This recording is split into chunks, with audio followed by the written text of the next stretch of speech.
Now, Panorama with David Dimbleby.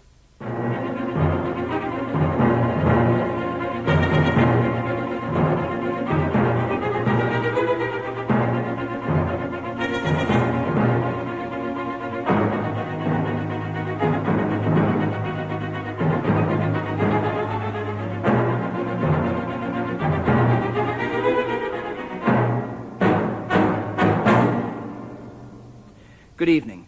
Tonight we look at the government's plan to spend at least £5,000 million to replace Polaris missiles like this one with the new Trident system. Is it worth it? And should we still be in the nuclear arms business at all? I'll be talking to the Defence Secretary, John Nott. But first, the controversy over the cause of the worst crash in British flying history. In April last year, 146 holidaymakers were killed when their Dan Air Flight 1008 crashed on its approach to Tenerife. 15 months later, the report into the crash has still not been published. Senior British civil servants were in Madrid last week trying to persuade the Spanish government to rewrite it, amid accusations from both sides of political interference and of attempts to shift the blame.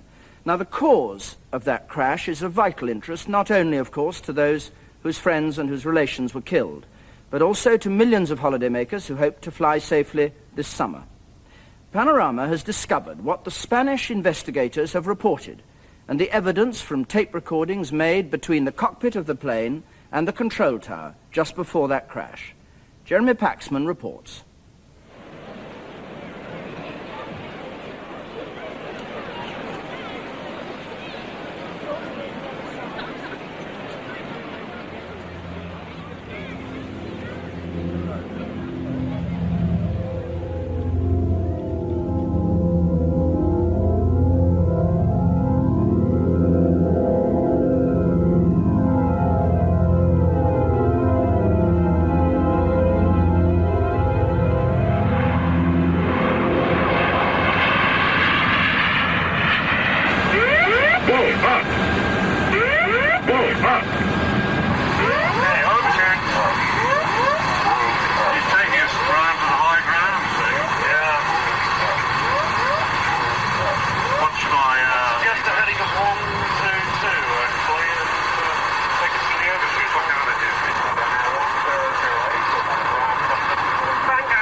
On the afternoon of April the 25th last year, Dan Air Flight 1008 smashed into the side of a mountain known as the Little Devil. The flight had been carrying 146 people, most of them holidaymakers bound, they thought, for a couple of weeks in the sun. It was Britain's worst air disaster.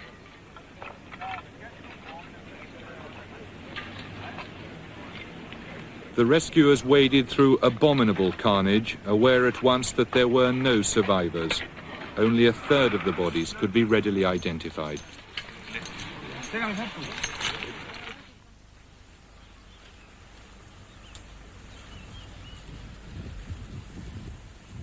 In the Anglican churchyard in Tenerife, 146 roses have been planted in memory of the dead.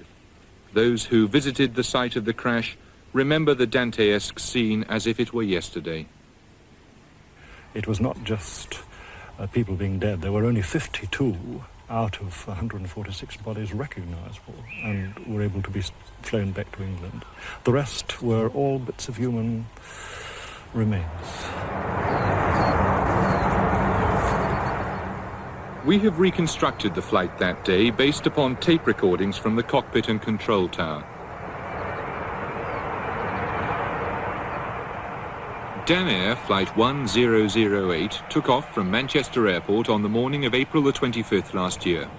On board were 138 holidaymakers, 5 stewardesses, and a flight crew of 3.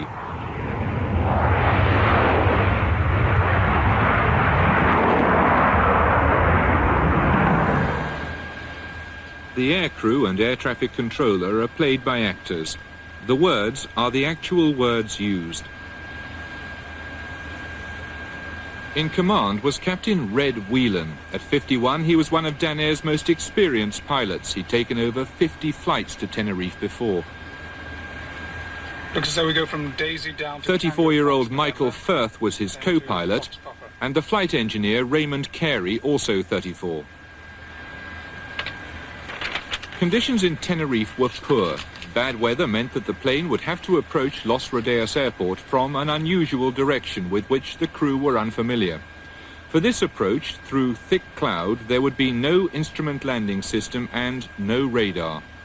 Shortly after 1 o'clock, the co-pilot called Tenerife Control. Tenerife, good morning. Dan Air 1008.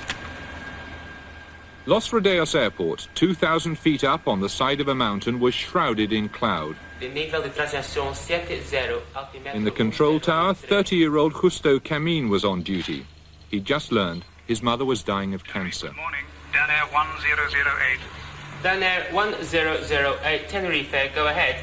Good morning, sir. Leveled at 110, 14 miles to Tango Fox November. Tango Fox November, or TFN, is the powerful radio beacon set on the north coast of Tenerife. From here, Captain Whelan's route should take him to another radio beacon, Foxtrot Papa, sighted at the end of the runway, and then out to sea to perform what's known as a teardrop turn, which will bring him back to land on the runway. But unknown to Captain Whelan, there is another aircraft on the same course. Just ahead of him is an Iberian Airways flight from Las Palmas. It is a slow, propeller-driven plane which will reach the first beacon barely 2 minutes before the Dan Air flight. It is this plane which will begin the events which caused the crash. The Boeing 727 is catching up. British investigators say the faster Dan Air flight should have been delayed now, but the Spanish controller seems not to have noticed. Dan Air 1008, clear to Fox Papa Beacon via Tango Fox November. Flight level 110, expect runway 12, no delay. Camin, the controller, has allowed the Dan Air flight to continue to the airport beacon and, crucially, told the crew to expect no delay. To them, it seems a routine approach. Roger. Clear to the Fox Papa via Tango Fox November. Runway 12. The coast is now approaching, and with it, the first radio beacon.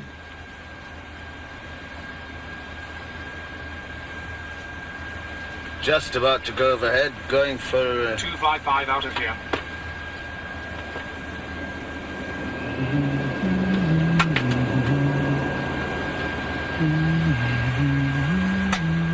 Although Captain Whelan has now passed the northern Tango Fox November beacon, it is 35 seconds before the crew report that fact to the control tower.